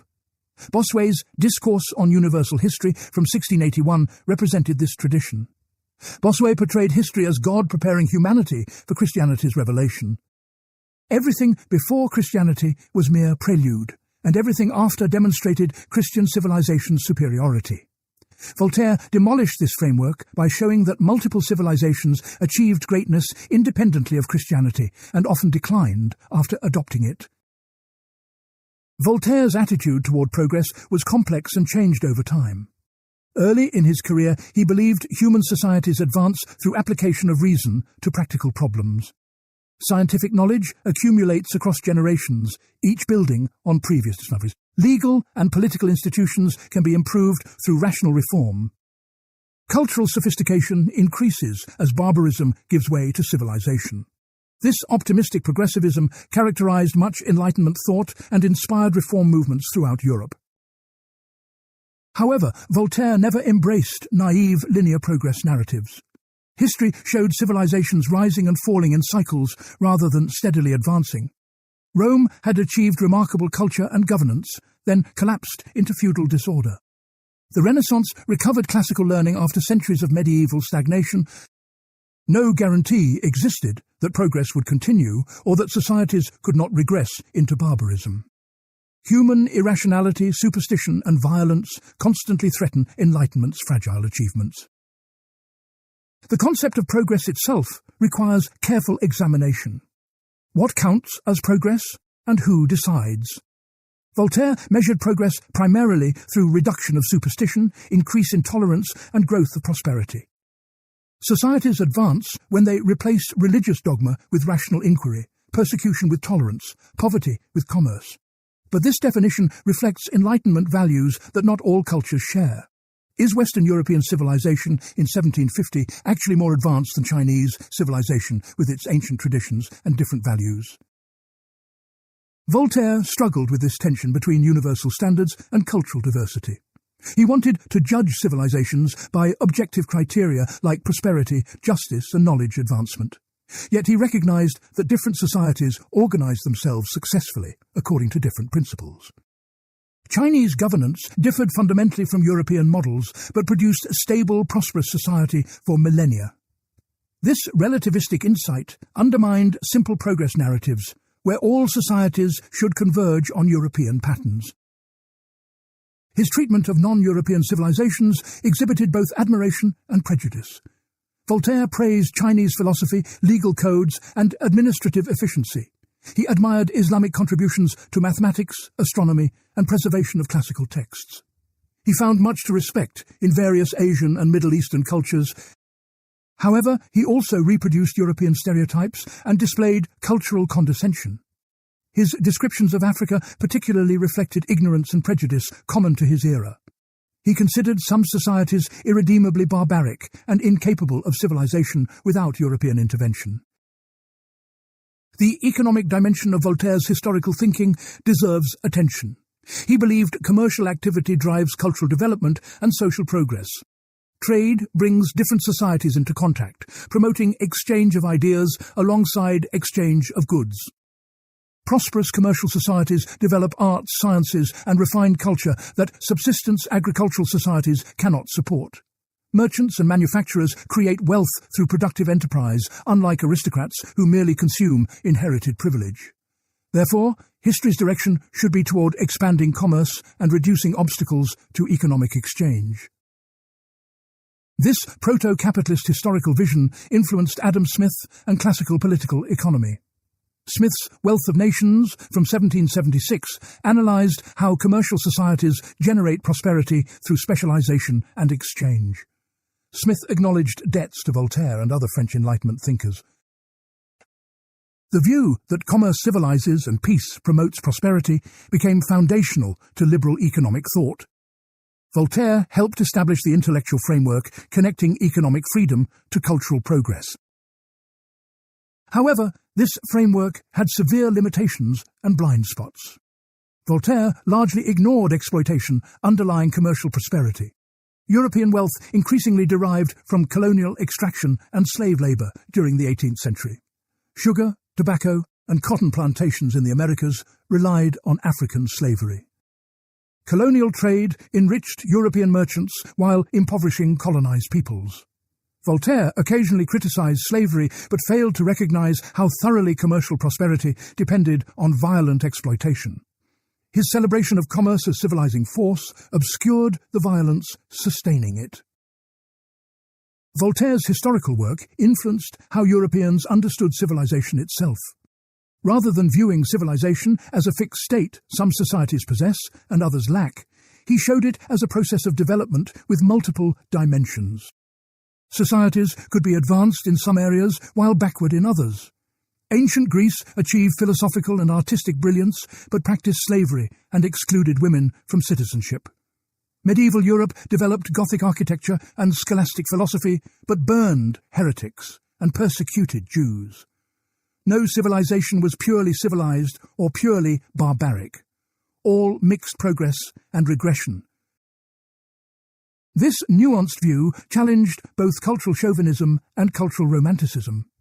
European civilization could not claim unqualified superiority over all others, but neither could non-European cultures be idealized as innocent alternatives to European corruption. All societies exhibit strengths and weaknesses when examined honestly. Progress means building on strengths while correcting weaknesses, not fantasizing about perfect civilizations, past or present. The role of great individuals in history occupied Voltaire's attention. His biographical approach to the age of Louis XIV emphasized how Louis's decisions shaped French culture and politics. He wrote lives of Charles XIV of Sweden and Peter the Great of Russia. These works suggested that exceptional individuals drive historical change through their choices and characters. Yet Voltaire also recognized broader forces like economic development, technological change, and cultural movements that constrain individual action.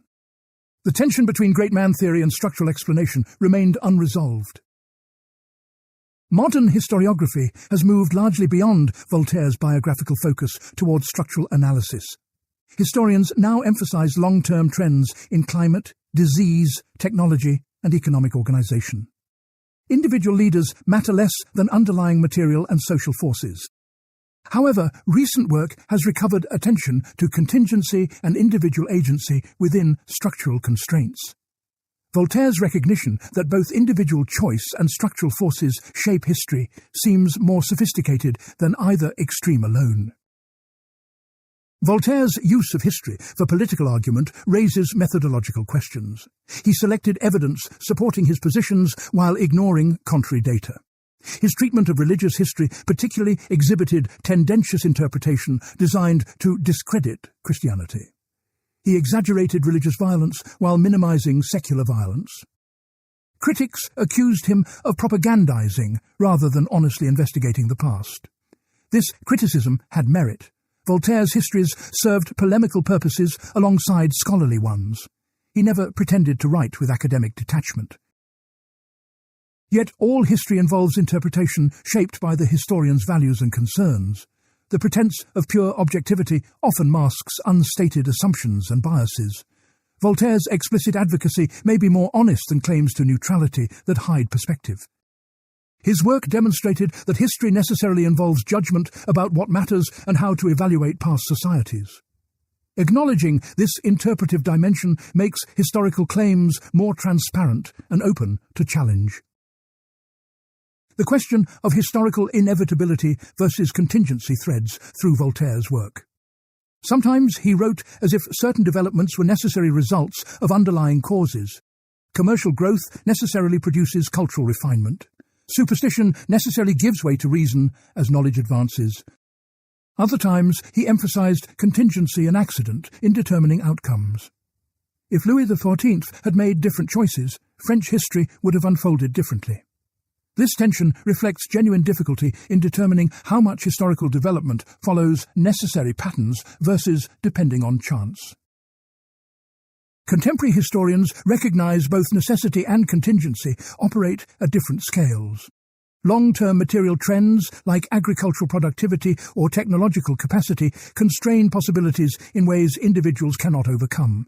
But within those constraints, specific outcomes depend on choices and accidents.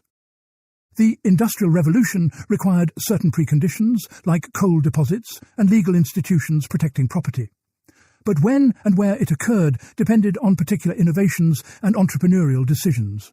Voltaire's alternation between deterministic and contingent explanation captures this complex reality. The legacy of Voltaire's historical work extends far beyond professional historiography. He showed that understanding society requires studying culture, ideas, economics, and everyday life alongside political events. He demonstrated that history could serve critical analysis of present institutions by revealing their contingent rather than necessary character. He proved that historical writing could reach broad audiences through literary craft and engaging narrative. These contributions made history intellectually respectable and socially relevant in ways that influence education and public discourse. Part 7. Influence, Legacy and Impact on Later Thinkers. Voltaire died in Paris on May 30th, 1778, at age 83. By then, his ideas had spread throughout Europe and across the Atlantic. His writings circulated in multiple languages despite censorship and bans. Intellectuals from St. Petersburg to Philadelphia read Voltaire and absorbed his arguments about reason, tolerance, and freedom. The decades following his death saw revolutionary transformations in Western politics that drew heavily on Enlightenment thought he helped shape. The American Revolution occurred during Voltaire's lifetime, though he died before American independence was secured. The Declaration of Independence's assertion of self-evident truths and unalienable rights echoed Enlightenment principles Voltaire championed. Thomas Jefferson owned many of Voltaire's works and read him throughout his life. Benjamin Franklin met Voltaire in Paris in 1778, shortly before Voltaire's death. Franklin brought his grandson to receive Voltaire's blessing, and Voltaire blessed the boy with the words God and liberty. This meeting symbolized the connection between French Enlightenment thought and American revolutionary ideals. Jefferson's commitment to religious freedom and separation of church and state derived partly from Voltaire's arguments.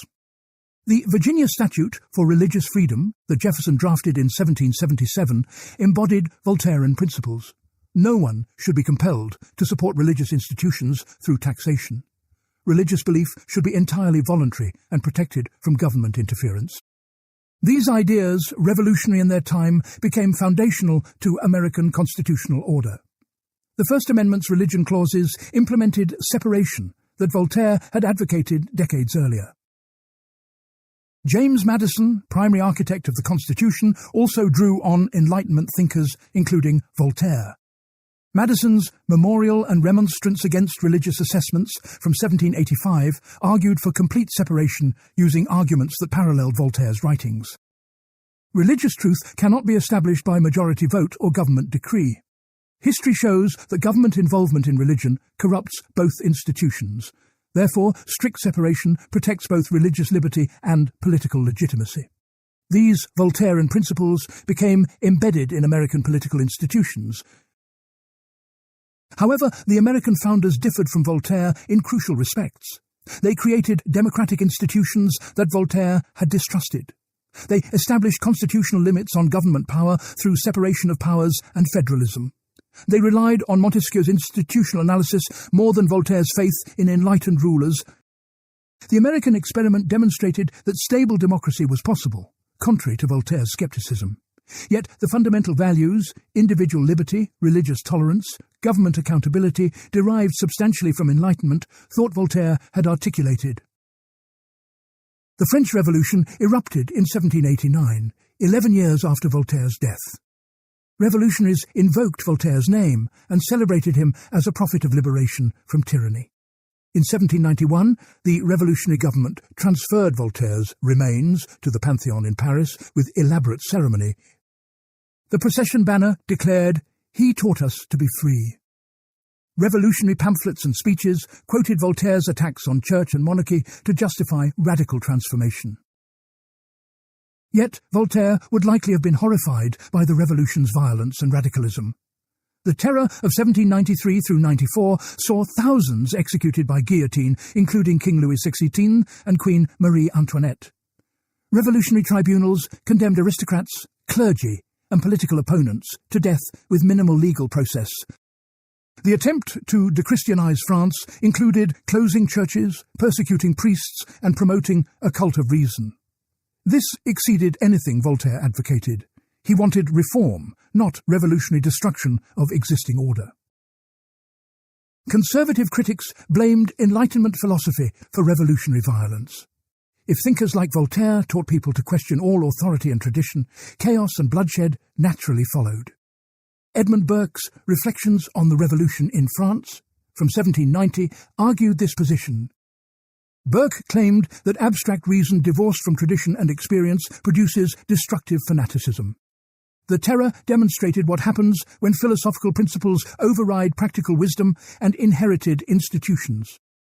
Voltaire's legacy became contested between those who claimed his mantle for liberation and those who blamed his ideas for disaster.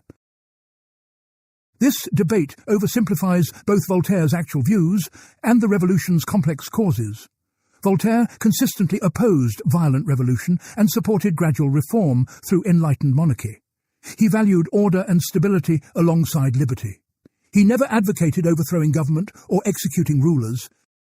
The revolution stemmed from multiple factors, including fiscal crisis, crop failures, international war, and political radicalization under emergency conditions. Blaming Enlightenment philosophy for these developments ignores economic and political causes while exaggerating ideas' causal power. Nevertheless, the association between Voltaire and revolution shaped his 19th-century reputation. Conservatives viewed him as a dangerous subversive whose corrosive skepticism undermined social order. Liberals and radicals claimed him as a champion of progress and freedom. Both sides recognized his enormous influence while interpreting it differently. This political polarization around Voltaire's legacy continues influencing how different ideological groups appropriate or reject his ideas. Immanuel Kant explicitly acknowledged Voltaire's influence on his own thought. Kant's essay, What is Enlightenment?, from 1784, defined enlightenment as humanity's emergence from self-imposed immaturity through use of reason. This definition captured Voltaire's central message. Think for yourself, question authority, rely on evidence and reasoning rather than tradition. Kant praised the freedom to publicly discuss and criticize that Voltaire had championed throughout his life. Though Kant developed systematic philosophy Voltaire never attempted, the critical spirit came directly from Voltaire's example. John Stuart Mill's On Liberty from 1859 extended Voltairean arguments about freedom of expression. Mill argued that silencing opinion, even false opinion, harms humanity by preventing error correction and making truth into dead dogma. These arguments elaborated points Voltaire had made without systematic development. Mill acknowledged debts to Enlightenment thinkers who established liberal principles he sought to defend. Voltaire's practical advocacy for tolerance and free inquiry provided foundations for Mill's theoretical justifications. 19th-century liberal movements across Europe invoked Voltaire's legacy. Campaigns for secular education, separation of church and state, freedom of press, and religious tolerance all claimed inspiration from his work. Liberal parties and newspapers adopted his rhetoric and arguments. The gradual secularization of European societies during the 19th and 20th centuries implemented programs Voltaire had outlined. Religious authority declined, legal systems became rationalized, censorship diminished, religious minorities gained civil rights. These developments realized many of Voltaire's goals, even if not always through means he would have endorsed. Voltaire's influence extended beyond politics to literature and culture. His satirical style influenced countless later writers, from Jonathan Swift to Mark Twain. The use of humour and irony to convey serious criticism became a standard literary technique. Candide remains constantly in print and continues generating scholarly interpretation 3 centuries after publication.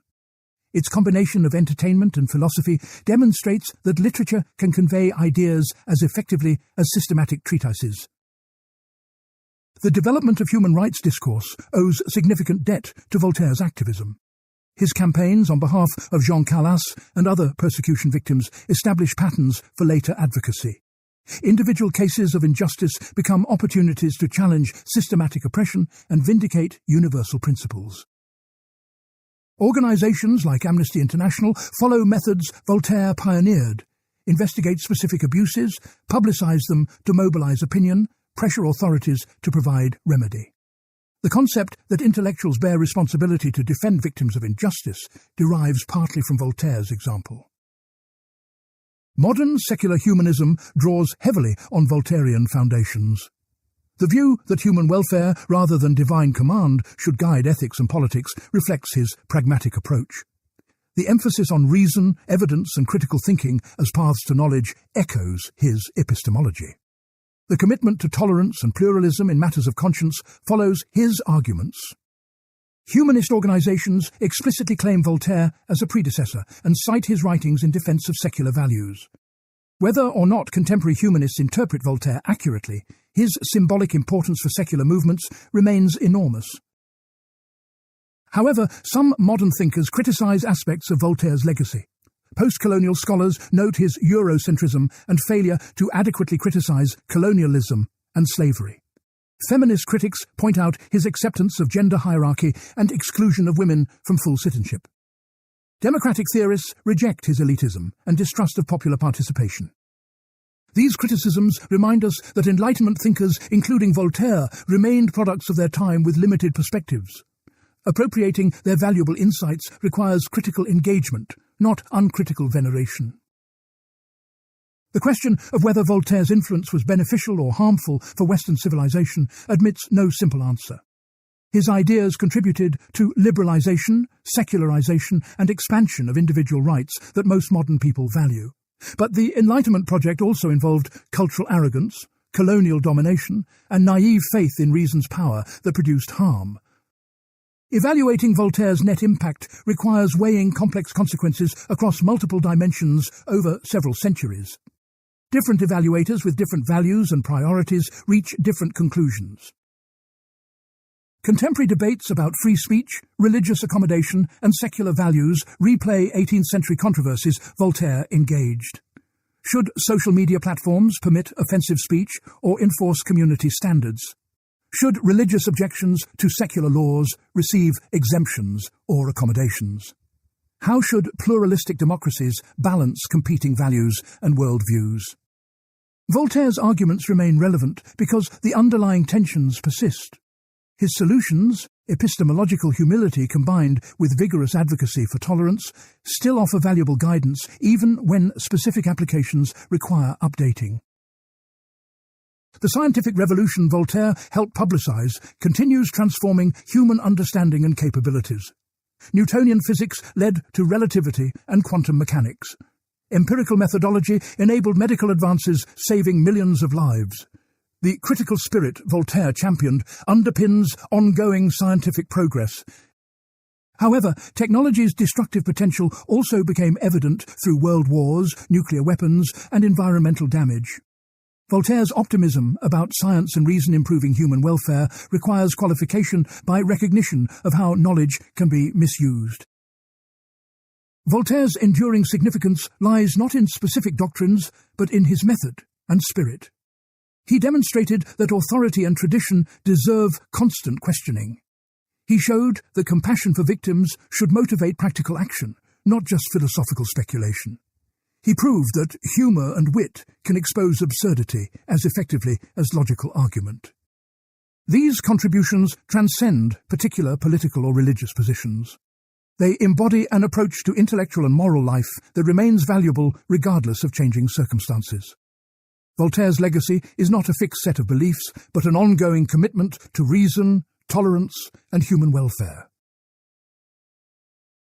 Part 8.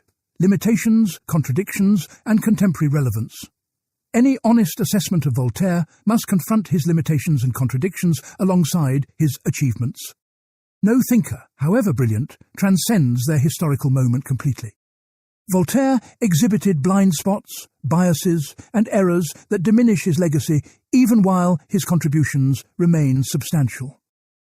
Understanding these limitations clarifies both what we can learn from Voltaire and where we must go beyond him. The most obvious limitation involves Voltaire's social and political elitism. Despite championing individual liberty, he consistently distrusted common people's judgment and capacity. He referred to the masses as rabble, who needed management by enlightened superiors. Democracy seemed dangerous because it empowered the ignorant majority over the educated minority. This aristocratic prejudice contradicted his commitment to human dignity and equality before natural law. If reason provides the basis for moral and political principles, why assume common people cannot use reason adequately? Voltaire would respond that education and leisure are prerequisites for rational deliberation about complex matters. Peasants working dawn to dusk lack opportunity to study philosophy, science, and politics. Without education, they remain vulnerable to demagogues and superstition. This argument contains truth. Political competence requires knowledge and analytical skills not everyone possesses equally. But Voltaire failed to recognize that excluding people from political participation perpetuates the conditions preventing their development. If education is necessary for citizenship, then universal education becomes imperative for democratic legitimacy. His elitism extended to economic matters. While criticizing aristocratic privilege, Voltaire himself invested in commerce and became wealthy. He displayed concern for prosperity, but little for how wealth was distributed or acquired. He occasionally criticized slavery, but did not campaign against it with anything approaching his energy on religious persecution. He profited from investments in companies engaged in colonial trade that exploited conquered peoples. His economic liberalism emphasized growth and freedom for property owners without adequate attention to exploitation and inequality. Voltaire's treatment of women reflected conventional 18th-century patriarchy. He had intellectual relationships with remarkable women like Émilie du Châtelet, who was a brilliant mathematician and physicist. He recognized women's intellectual capabilities when directly confronted with individual examples. Yet he never questioned systematic exclusion of women from education, property rights, and political participation. His writings often portrayed women as either virtuous but passive, or beautiful but frivolous. The universal principles he articulated somehow failed to extend to half of humanity. This failure reveals limits of Enlightenment universalism more broadly. Philosophers proclaimed universal human rights, but defined humanity in practice as educated European men. Women, colonized peoples, and lower classes were excluded from full moral and political standing. This contradiction between universal principle and particular application haunted Enlightenment thought. Later movements for women's suffrage, workers' rights, and decolonization extended Enlightenment principles beyond the boundaries their original advocates maintained. Voltaire helped establish the principles even while failing to recognize their full implications. His treatment of non-European cultures exhibited both cosmopolitanism and prejudice. He praised Chinese civilization to embarrass European Christian assumptions of superiority. He used examples from various cultures to demonstrate religious and moral diversity. Yet he also reinforced stereotypes and displayed Eurocentric condescension. His descriptions of African societies were particularly dismissive and ignorant.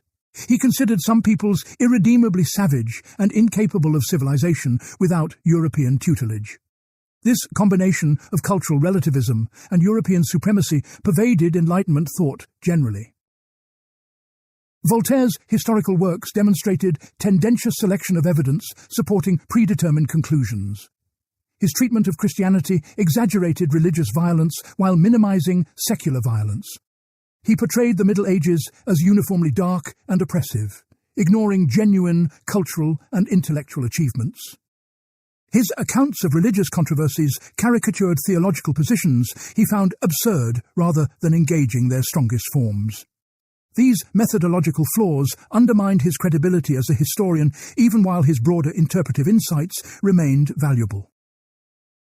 The contradiction between his advocacy for tolerance and his personal intolerance troubled even his contemporaries. Voltaire engaged in vicious literary feuds with rivals, including Jean-Jacques Rousseau. He used his influence to damage opponents' reputations and careers. He sometimes called for censoring views he found dangerous, despite championing free expression generally. This inconsistency reveals that principled tolerance is difficult to maintain in practice. Even someone who theoretically defended others' right to disagree found disagreement threatening when it affected him personally. His relationship with enlightened despots demonstrated naivete about power's corrupting effects. Voltaire believed philosophical education would make rulers govern justly and rationally. Experience with Frederick the Great and Catherine should have taught him otherwise. Both rulers abandoned Enlightenment principles when politically convenient, despite their philosophical interests. Voltaire never adequately addressed why concentrated power would not corrupt even educated, well-intentioned rulers. His failure to embrace institutional checks on authority left his political philosophy incomplete and impractical.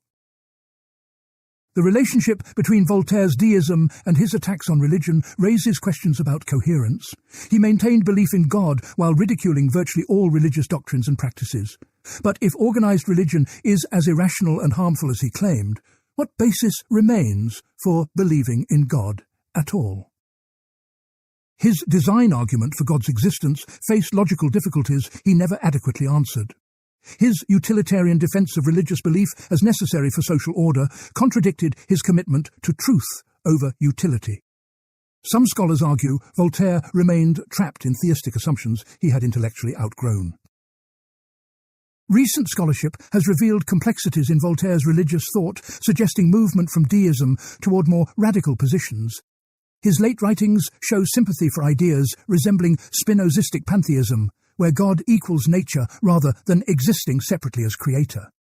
If this interpretation is correct, Voltaire was more philosophically consistent than traditionally assumed. However, he never publicly abandoned deism, making it difficult to determine his final position. This ambiguity may reflect genuine uncertainty or strategic caution about expressing dangerous views. Voltaire's optimism about reason and progress seems naive from contemporary perspective. He believed that exposing superstition through rational argument would steadily reduce its influence. He expected commercial prosperity to civilize societies and reduce conflict. He thought educated leaders would implement reforms benefiting human welfare. These expectations were repeatedly disappointed. Religious conflict persists despite centuries of rationalist critique. Economic development produces new forms of exploitation alongside prosperity. Educated leaders prove as capable of tyranny as ignorant ones. 20th century horrors particularly challenged Enlightenment faith in progress. World wars killed millions using technology produced by scientific advancement. The Holocaust revealed that sophisticated European civilization could descend into industrialized genocide. Totalitarian regimes claim to implement rational planning while perpetrating mass murder. These events suggested that reason and science could serve evil as effectively as good. Some critics concluded that Enlightenment rationalism itself enabled modern atrocities by eroding traditional moral restraints without providing adequate replacements. However, this critique oversimplifies both Enlightenment thought and 20th century catastrophes. Voltaire never claimed that reason alone suffices for moral conduct. He emphasized moral sentiments like compassion alongside rational analysis. He warned against fanaticism, whether religious or secular. Nazi ideology explicitly rejected Enlightenment universalism in favor of racial particularism and irrationalism. Soviet totalitarianism distorted Marx's thought through Leninist vanguardism that Voltaire would have recognized as dangerous. Blaming Enlightenment rationalism for fascism and communism requires ignoring how both movements rejected core Enlightenment values. Contemporary debates about Enlightenment legacy continue dividing scholars and public intellectuals. Defenders argue that Enlightenment principles of reason, individual rights, and scientific inquiry remain essential for human progress and should be defended against both reactionary and postmodern critics. Critics contend that Enlightenment universalism masked particular Western interests and enabled colonialism, environmental destruction, and cultural homogenization. Both positions contain partial truth requiring synthesis rather than simple acceptance or rejection. We need Enlightenment's critical spirit while recognizing its historical limitations and unfinished business. Voltaire's relevance to contemporary issues appears most clearly in ongoing conflicts over religion and secularism. Should secular states accommodate religious practices that conflict with general laws? How much religious expression belongs in public spaces like schools and government buildings? Can liberal democracies tolerate religious communities that reject liberal values internally? Voltaire's epistemological argument for tolerance provides useful guidance. No one knows ultimate religious truth with certainty, so humility demands respecting diverse convictions. But applying this principle to specific cases generates controversy that Voltaire's abstract formulations cannot resolve. Free speech debates in the digital age replay Enlightenment controversies about expression and censorship. Social media platforms must decide what content to permit and what to ban. Governments struggle to balance free expression against dangers from misinformation, hate speech, and incitement. These dilemmas would have been familiar to Voltaire, even though specific technologies differ. His arguments for protecting controversial speech remain relevant, even as new circumstances require new applications. The underlying tension between liberty and order that concerned him persists in altered forms. The scientific method Voltaire championed faces new challenges from science denial and pseudoscience. Climate change denial, vaccine hesitancy, and conspiracy theories spread despite scientific consensus. The problem is not lack of evidence, but motivated reasoning and tribal identity influencing belief formation. Voltaire assumed that rational argument would overcome superstition once evidence became clear. Cognitive science shows that humans defend existing beliefs through biased interpretation of evidence, regardless of rational arguments. This suggests limits to Enlightenment rationalism that require psychological understanding beyond philosophical argument. However, Voltaire's approach remains valuable despite these complications.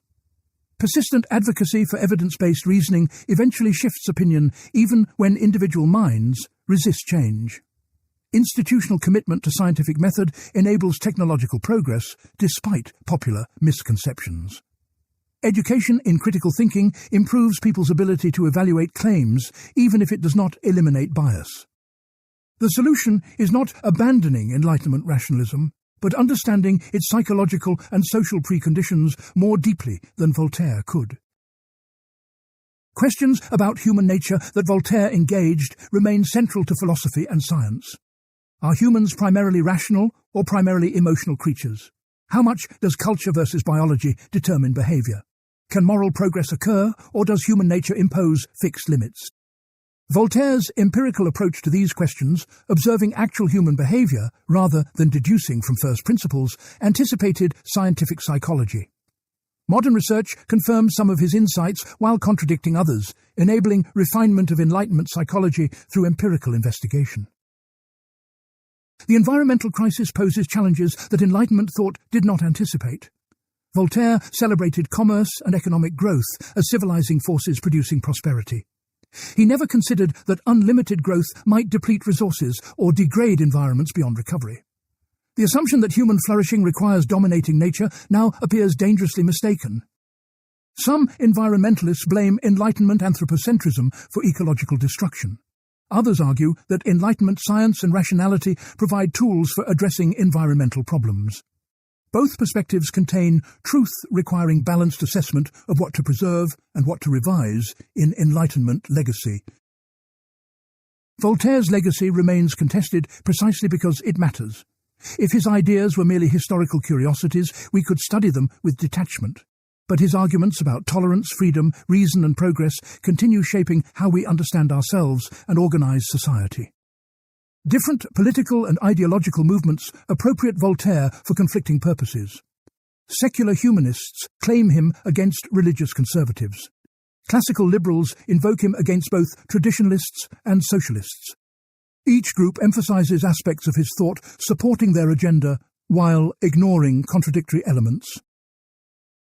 Recovering Voltaire's actual views requires reading his works carefully in historical context. He was neither the pure rationalist champion of liberty that admirers portray, nor the destructive skeptic undermining civilization that critics denounce. He was a complex, contradictory thinker whose brilliant insights coexisted with significant blind spots. His value lies not in providing final answers to perennial questions, but in demonstrating how to engage them honestly. Question authority, demand evidence, defend the oppressed, mock the pretentious, remain humble about what you cannot know. These habits of mind remain Voltaire's most valuable legacy.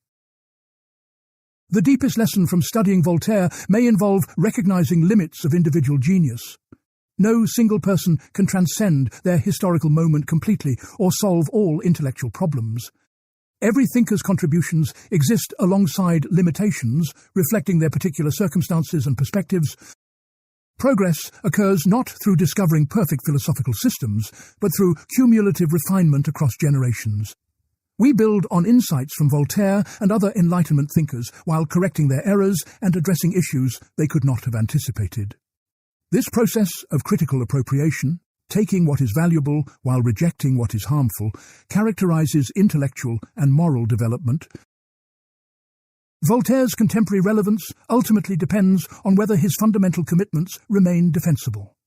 Should we still believe that reason provides reliable guidance for understanding nature and organizing society? Should we maintain that tolerance and freedom represent fundamental values worth defending? Should we work toward reducing human suffering through practical effort rather than accepting it as metaphysically necessary? Most people in liberal democratic societies answer yes to these questions, though interpretations vary. Voltaire helped establish these commitments as foundational to modern civilization, even while leaving much work for later generations. His legacy is not a finished project, but an ongoing invitation to think critically, act compassionately, and never stop questioning.